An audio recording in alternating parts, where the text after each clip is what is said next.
Welcome to the Queer Spirit Podcast. I'm your host, Nick Venegoni. Here we have conversations with artists, healers, and activists who enliven the LGBTQ communities and who empower our queer spirits to flourish. My guest today is Veronica Kirin. Veronica is a speaker and coach who works with queer entrepreneurs. She is also the author of Stories of Elders, What the Greatest Generation Knows About Technology That You Don't. Today we talk about how Veronica has used her experiences of chronic pain and PTSD to help others create habits to support themselves and their businesses. She also shares with us what she learned by interviewing elders for her new book. Find out more at veronicakirin.com. That's Veronica, Kirin.com.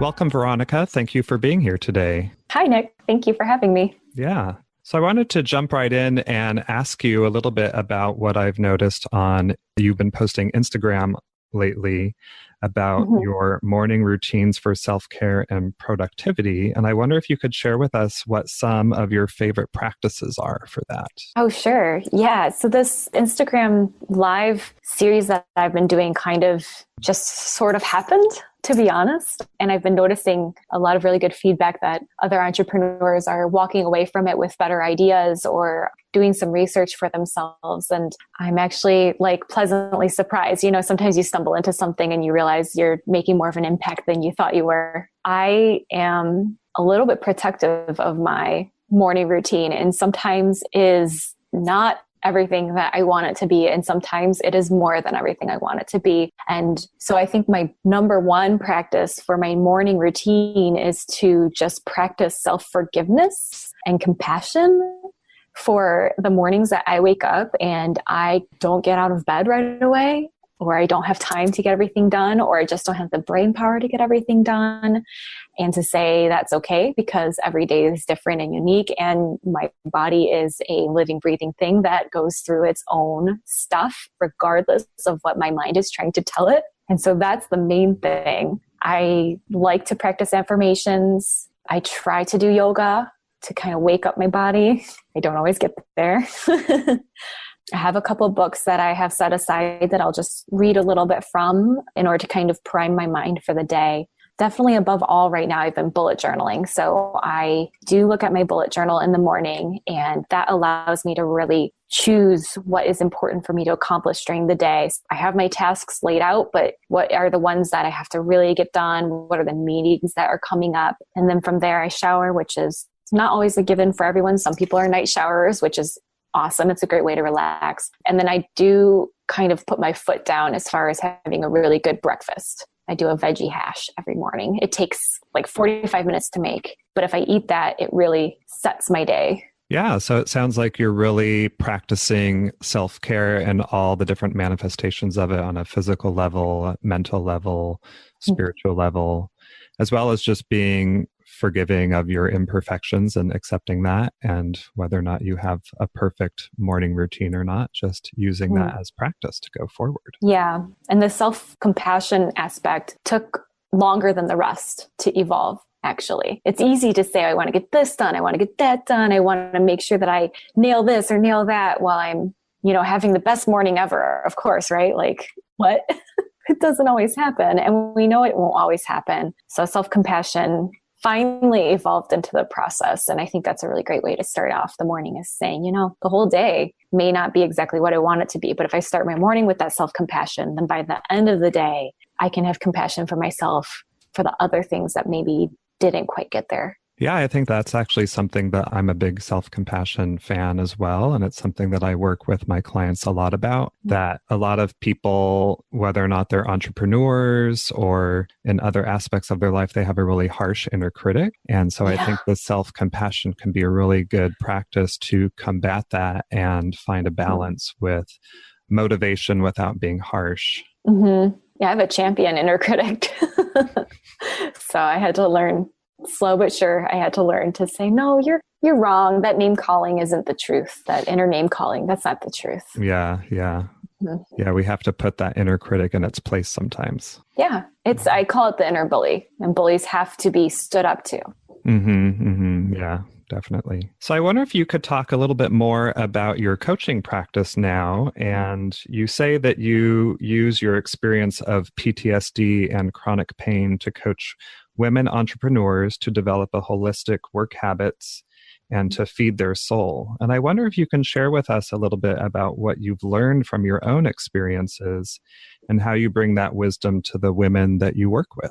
Yeah. So I have post-traumatic stress disorder from doing disaster relief for 3 years, first 3 years of my career. And certainly then coming home from that and no longer being able to do what I love because my brain won't let me, that's a certain level of despair that I hope for no one ever to experience. To have your life's purpose taken away from you by your own mind was very hard, to say the least. And a lot of these self-care practices, like what I just talked about, they've evolved from my experience with PTSD, from post-traumatic stress disorder, from having night terrors every night for months, from triggering, from disassociating. I mean, all these things that come out of PTSD. And then the same with chronic pain, which of course creates that self-loathing cycle that we were just talking about, to have self-compassion instead of allow yourself to bully yourself when you're having a bad day. I see a lot of entrepreneurs kind of barrel roll or snowball, and they're going. They're going for 10 hours a day. They're not taking breaks. They feel like they're constantly chasing fires. They feel bad about themselves because they're comparing themselves to others.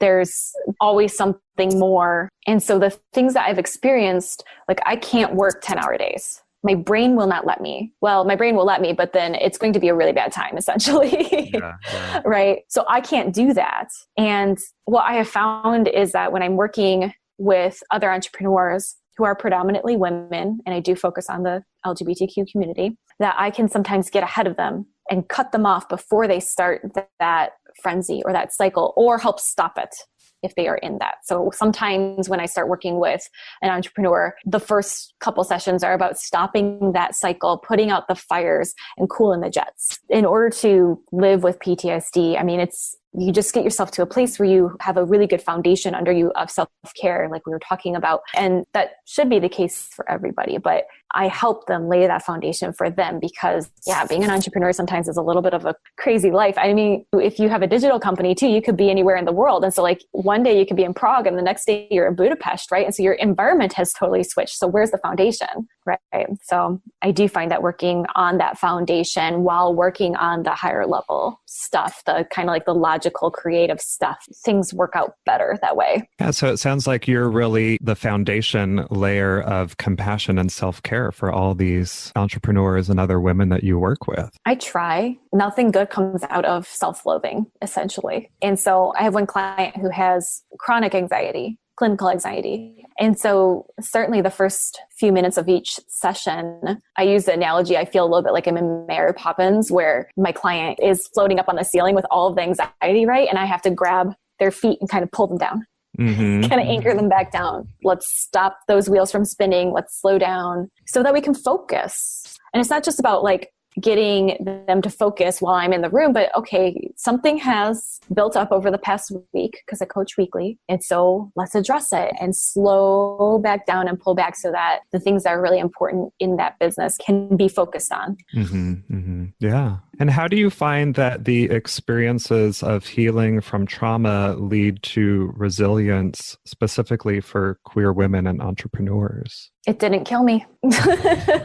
Honestly. I mean, I've been to the doors of death and back, I chose to walk away. I've been there. I've seen them. I know what it feels like. I feel that darkness, and what doesn't kill you makes you stronger. That's a cliche, but it's true. And to be able to drag yourself away from that pit of despair, wherever it's coming from, if it's coming from trauma, if it's coming from bullying, if it's coming from parents who just won't accept you. I mean, there's so many different places that it can come from, right? It could be even coming from your own mind, right? I mean, unfortunately, some of us just have minds that don't want to stay level. And to say, nope, I'm not picking up that razor. I'm not turning the car on. I'm not jumping off of this, to walk away. That adds this armor. Like you have to build that within yourself in that moment to walk away. And so to me, it's almost like anything else it just pales in comparison. Mm-hmm. I've been told too that I have just like a ridiculous amount of like zest for life. And it's like, yeah, well, I know what it feels like to want to die. So I chose this and I'm going to do it. I'm going to do it to the full and dive right in. And so, yeah, I mean, when I have a client who is just really down for whatever reason, who feels exhausted, I have a client who is a new mom, a new mom, and trying to juggle a business that is one's baby and then a baby, a human baby, is a lot. And so to pull her back together and just validate the feelings of overwhelm and exhaustion, it's okay. It's totally okay. We've got another day. And I know that tomorrow is coming. And so I can translate that now to a client because I've felt exhausted. I felt like I didn't know what I was going to do next. Yeah. Too. Yeah. And I think that your zestiness can be really supportive and refreshing for people who feel like, especially new moms or entrepreneurs, who feel like they have to just keep going, and they can't make any mistakes. Right. Yeah. Oh, but mistakes are delicious. Mistakes are the best learning. They're the hardest, they're grittiest. But you know what? If you make a mistake, you're never doing it again. Yeah. You've learned the lesson. If you do it successfully, the next time you might know how to do it successfully, but you might also try something else, or you might forget the positive lesson, right? Because you didn't learn it viscerally. And so, yeah, mistakes, they feel really hard and harsh, but at the same time, that's where the delicious part of life happens, that good learning. Yeah. And I think that from some of the clients I've worked with, that the fear of making a mistake can be really paralyzing, and that having the support of someone like you or a counselor like myself can really help them feel like it's okay to make the mistake, or it's okay to take that risk that may be a mistake or may be a beautiful gift. Right. Yeah. So I'm sure that you've had almost the same conversation with one of your clients, but to watch them kind of thinking of all of the different things that could possibly happen and to redirect them to say, you know what, let's deal with that if it happens. Let's focus on right now. What's this decision? Yeah. If it goes in this direction, okay, we will handle it because, with you or with me, there's that support there. It will be handled. And that's also a bit of a self-trust thing too, to say, I've got this. I'll handle it if it comes up. I can do it. I believe in myself. Yeah. Which is always, easier said than done. Yeah. So this makes me think about one of your other projects, which is completely different, I imagine, from your coaching work, which is a new book that you have coming out soon about interviews with elders. And I imagine that they probably have a lot to share about their experiences of mistakes and successes and that kind of thing. Yeah. So I wonder if you could tell us a little bit more about your project. Sure. I'm in love with it.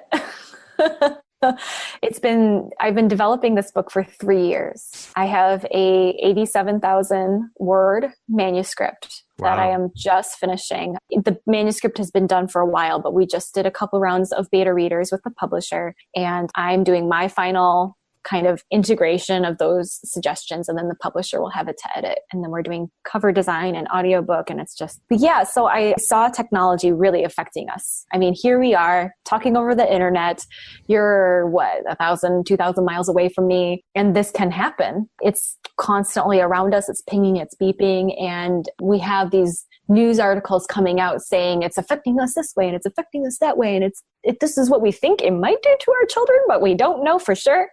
And a lot of the people who are writing these articles, though, kind of grew up with technology. And so to me, my argument is that one can't critique something that they have always known. They don't have an objective alternative from which to critique. So I chose to go to the greatest generation, our eldest living elders, to ask them, how has technology changed America over their lifetimes? And I managed to speak with people who grew up without running water, grew up without electricity, grew up certainly without cars. Some of them rode horses to school. One of the gentlemen, who is still alive today, he rode a pony that his dad bought at a wild horse roundup. This is living history. These people grew up this way, right? We think that was like Mark Twain's era and has no relevance, but these are still living, breathing people that vote, right? This still has real cultural impact. And so I figure that these are the people who can actually say, this is how we're seeing technology affect society, because we lived quite a long time without it.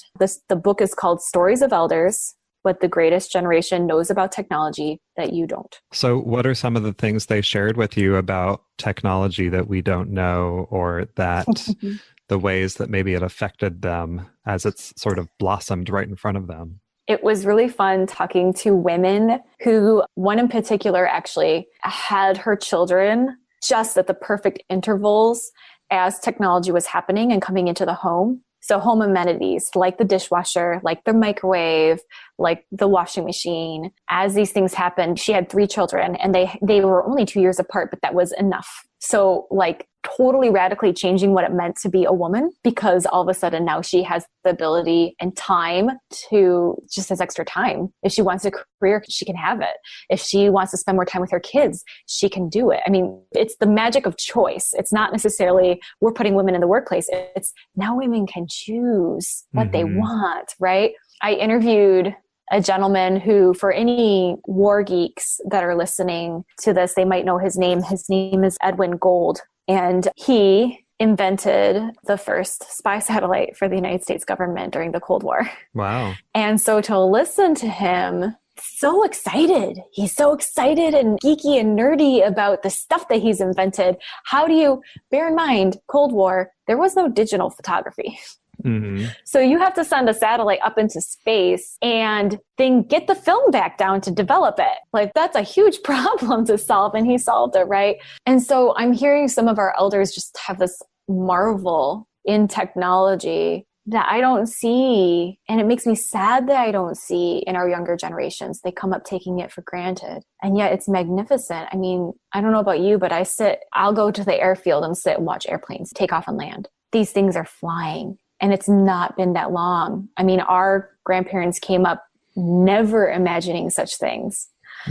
But there's a little bit of a despair. And it's something that I've been noticing too, where it is separating a little bit. They're worried about our ability to communicate, to have relationships. What is it doing to a child when they can have their own iPad at the age of 2? And that's what their brain is adapting to right off the bat.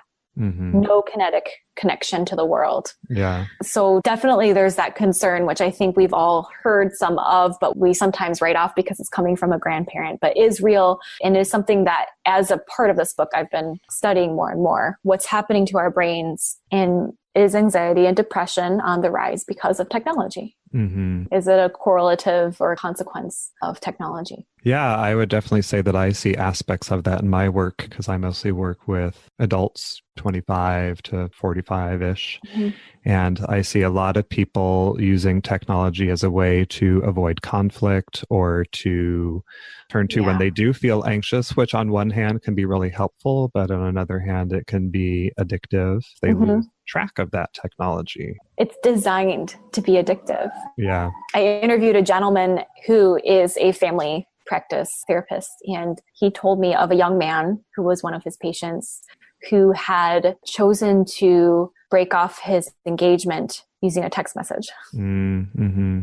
And the woman committed suicide. Wow. Because that connection, that breaking off an engagement is hard. I mean, it's hard. Absolutely. I understand. Like you're talking about that want to escape, right? You want to escape that hard conflict conversation. But that separation that happens over technology probably was felt by the woman way more deeply, right? I mean, she didn't get to see any empathy in his eyes as he told him. She couldn't tell if he was truly sorry or not. They couldn't create, their parting as something that was compassionate and loving. I mean, I've gone through breakups that are shit, but I've also gone through breakups where like we decide together and we compassionately part ways and thank each other for the time that we spent together. And it can be either way for sure, but the woman got no closure, right? Yeah. So yeah, technology definitely has its drawbacks. It's also amazing though. I mean, again, we're here, we're having this conversation. Exactly. I never would have met you if it weren't for technology. I know, that would have been so sad. Yeah. So you shared with me before we began that there was one person in particular that you interviewed, a queer elder, and I wonder if you could share that story with us. Yeah. So I worked really hard in this book to interview as diverse a subset of people as possible. So definitely Native Americans, people of different races, creeds, colors, religions, and a couple people who emigrated to the United States. It's fun to talk about one of the gentlemen who emigrated illegally, but he did it at a time when illegal immigration was not, so stigmatized. And so it's a fun little thing to poke in the book. I certainly got stories from elders who have seen the queer experience evolve. One man was staunchly against the gays until his grandson came out to him. And then it just flipped his switch. He said, you know what? I'm not giving up my grandson. I'm going to accept the gays. That was it. That's all it took, right? But that wasn't enough in my mind. So finally, I kind of did a little networking using the internet, again, technology. I found this woman who is on the board of the Lesbian Connection, which is a periodical that has been going out worldwide since 1976. It's one of my favorite things. It's so great to read and hear other voices, old and young, all throughout the community, talking about just life after the election, especially. It was a godsend. But this woman, her name's Penny, just totally blew my mind. I told you I didn't know this, first of all. Going into the interview, I had no idea. I knew that she was a professor of English literature and had just recently retired and had come out late in life. That's what I knew. And we're sitting there and I ask about what were your occupations because it helps paint a picture for their adoption of technology. And she says, yeah, I was a Playboy Bunny. And I think I actually lost my ability to think for a moment because I did not expect that. I mean, it's one thing to go into an interview and know that about a person, but I knew what I knew about her. And somehow I had made an assumption that she probably had some sort of literature background for life, right? And no, she was a gaslight girl in Washington, D.C., and then got laid off because of an incident with a customer, and she needed a job. And so she became a Playboy Bunny in one of the original bars before the mansion, before the magazine, before all that took off. She was like one of the original. And she told me all about your 3 weeks of training, and you had to learn how to stand right and how to treat customers in a certain way and speak a certain way. But yeah, Penny has been on the front lines of every women's movement.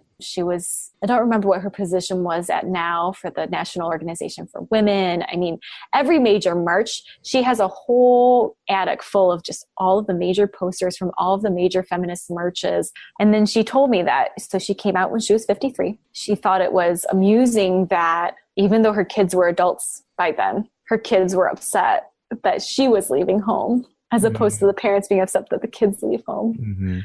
They're adults, they had their own lives, but that, she said, it sounded like that was a little bit of a transition for everybody, but yeah.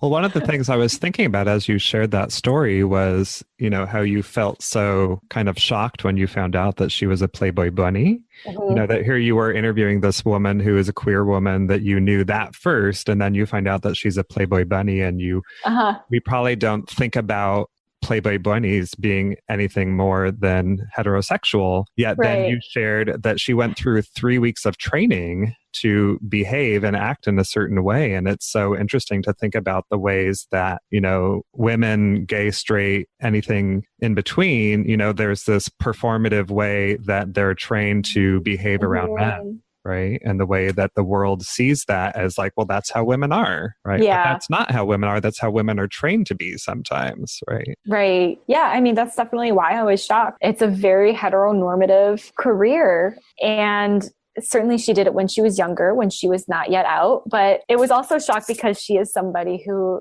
I knew to be a staunch feminist and has been on all of these front lines at all of these marches, on all these other organizations. And they seem to be polar opposites to have that type of life. But that speaks to the most important truth, I think, for all of us, is that life is an evolution. We're always constantly learning about ourselves and growing. And I know, before I was out, I certainly had different thoughts, different behaviors, different friend groups, right? I might have aligned myself with maybe, a group or a thinking that wasn't actually good for my community, but I didn't know that, right? I didn't realize I wasn't woke, if we want to go that far. Yeah. So speaking of evolution and waking up, I wonder if you can share with us a person, practice, or experience that has supported your queer spirit to flourish in your life? So this is an interesting question for me. There's certainly people who are public figures who make me feel excited to be who I am, you know. But I would say that like the flourish aspect, to me, that requires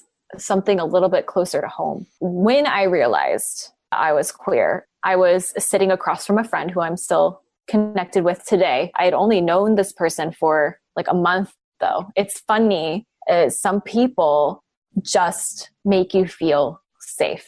And this was one of those people. Mm-hmm. And I was living in the San Bernardino National Forest at the time. I was just there this weekend. Oh, you were? Okay.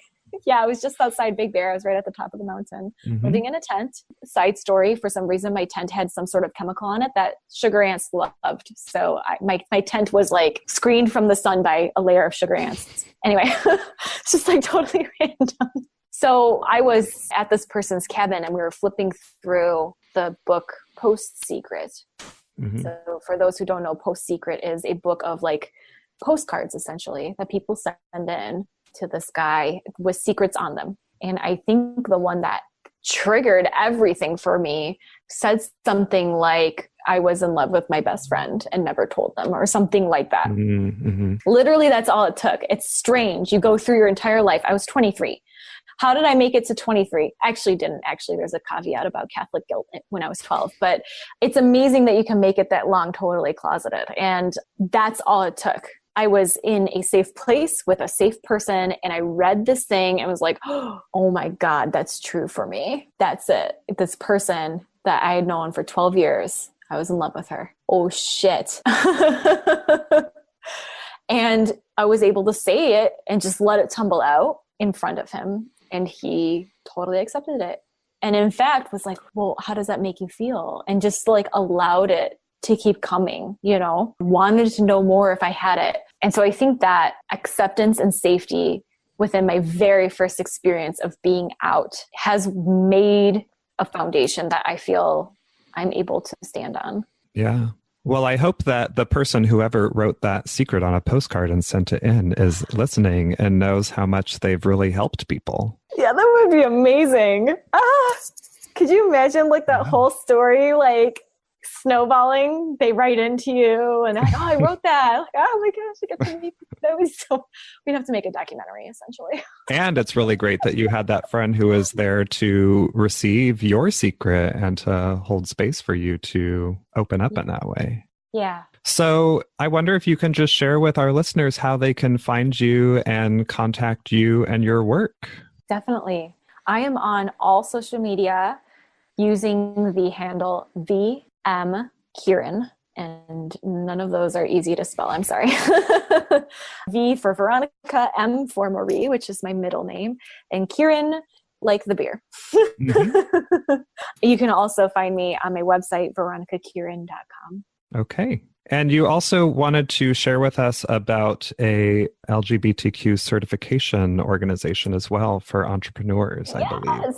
Yeah. There is a body called the National LGBT Chamber of Commerce, and it is a certifying body for LGBT-owned businesses. It is a Fortune 500 designation, which means you're getting connected with very large companies nationwide who are looking for diverse businesses to partner with. And you also end up in a wonderful network of other queer business owners. So I love it. I think it's great. I'm excited about it. Of course, it's only been 6 months since I've had the certification. So maybe I'm like even more jazzed because it's still kind of new to me, but I think, you know, why not? Especially if you have a local LGBT Chamber of Commerce, that membership is usually much more affordable than the national, but it waives the national fee. I think it's $400 to apply, but my local chapter is $50. So I'm a member there too. Great. Yeah. And if people are interested in buying your book when it's ready, can they find that on your website, or will that be on Amazon, or where can they find that? It's going to be sold mainly through Amazon, but they can find the book already actually on my website. So if they go to veronicakirin.com, they can click right there in the header. It says book, and that will take them to the pre-sale page where they can sign up to get the pre-sale discount, which is a good deal. Awesome. Mm-hmm. Well, thank you for being here today and sharing about your work and your stories. And I look forward to connecting soon. Thank you very much. I really appreciate it. And I'm so glad that this is a thing. To find the resources we discussed today, find the show notes at thequeerspirit.com. And if you enjoyed the show, remember to subscribe, rate, and review on iTunes. This will help us reach and support more queer people all over. Thanks for listening, and see you next time.